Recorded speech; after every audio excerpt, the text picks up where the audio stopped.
भक्तों की बात नहीं आएगी, ऐसा हो ही नहीं सकता है। राम जी का अवतार होगा तो कहाँ से टपक पड़ेंगे? पहले दशरथ जी महाराज आएंगे, कौशल्या मैया आएंगे, तब ना राम जी का अवतार होगा।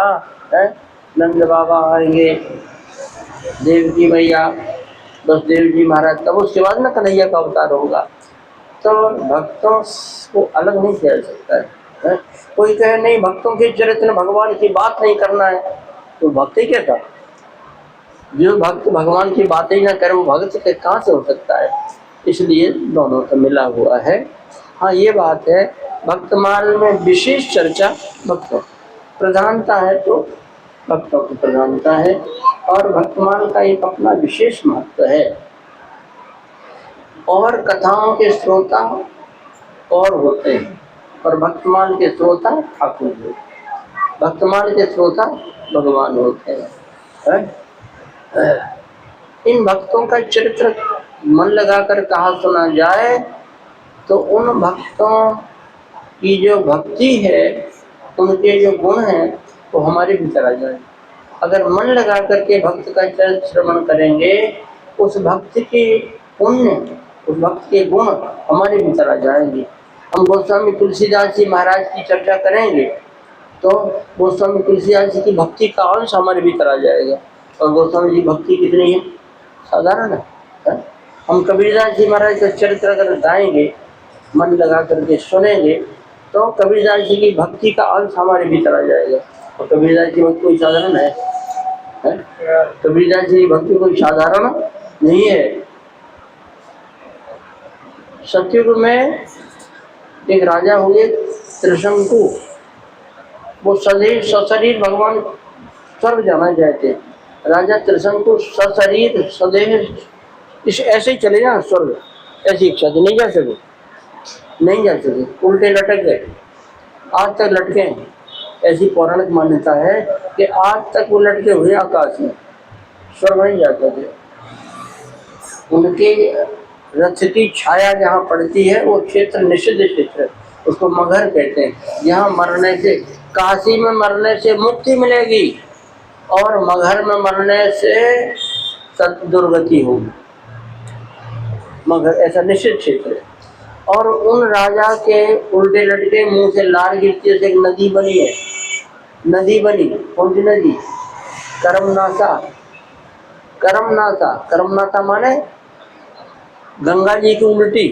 गंगा जी में नहाने से पुण्य बढ़ते हैं और पाप क्षीण हो जाते हैं, और करमनासा में नहाने से पुण्य क्षीण हो जाते हैं और पाप बढ़ जाते हैं। ऐसी ये है सतयुग का हालचाल है।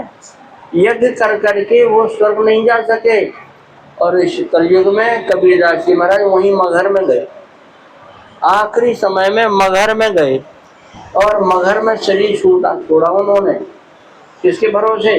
राम नाम के भरोसे मगहर में गए, वहाँ शरीर छोड़ा और सशरीर भगवान के धाम चले, सदैव भगवान के धाम।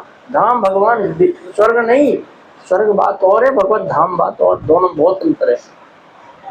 श्री कबीरदास जी महाराज सशरीर भगवान के धाम चले गए। कबीरदास जी लोगों ने कहा ये क्या कर रहे हैं आप, जन्म भर से काशी और अंत मगहर के बासी।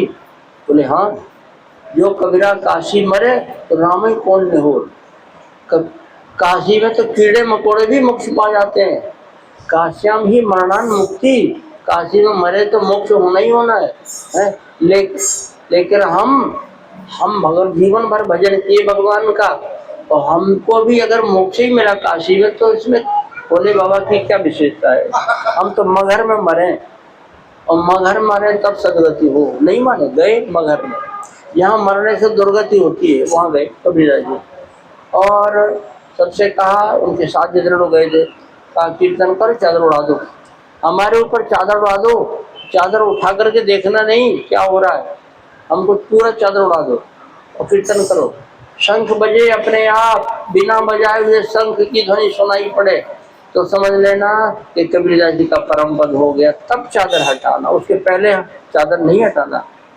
लिटा दिया, सब लोगों ने कीर्तन किया, थोड़ी देर बाद शंख बजा, जोर का शंख बजा, अपने आप बिना बजाए शंख बज रहा है। अरे इसका मतलब कबीरदास जी का परम पद हो गया है। अब ऐसा करेंगे, उनके चेला थे, हिंदू भी थे, मुसलमान भी थे, कबीरदास जी दुल्हा परिवार में उनका पालन पोषण हुआ, तो उस झगड़ा हो गया। बोले हम उनको मजहब के, अपने इस्लाम के मजहब के मुताबिक हम उनको ज़मीन में दफनाएंगे, उनको ज़मीन में दफनाएंगे। हिंदू चेला लोगों ने कहा, बोले नहीं, जगत गुरु रामानंदाचार्य जी महाराज के चेला थे, वो दिन भर राम राम का भजन किए, राम नाम जपे हैं, उनको हम अपने धर्म के अनुसार संस्कार करेंगे, विधिवत उनका अग्नि संस्कार, दाह संस्कार करेंगे। झगड़ा हो गया। किसी ने कहा झगड़ो नहीं, कभी संत झगड़ा बनाते नहीं है, मिटाते हैं, तुम झगड़ रहे हो। अरे चादर अलग करे, दर्शन तो करो। चादर अलग किया, और चादर अलग किया तो फूल ही फूल बिखरे हुए थे, कबीरदास जी का शरीर नहीं था, सदैव भगवान के धाम में सशरीर। इस कलयुग में किसके प्रभाव से? राम नाम के प्रभाव से। सीताराम सीताराम सीताराम सीताराम सीताराम सीताराम सीताराम। ऐसे कबीरदास जी महाराज या और भी संत इस कलयुग में नाम नाम नाम लेकर के पा लिए हैं। सीताराम जी महाराज की जय। भक्तमाल की कथा का अपना एक विशेषता है। भक्तमाल के श्रोता ठाकुर, भक्तमाल के श्रोता ठाकुर जी हैं।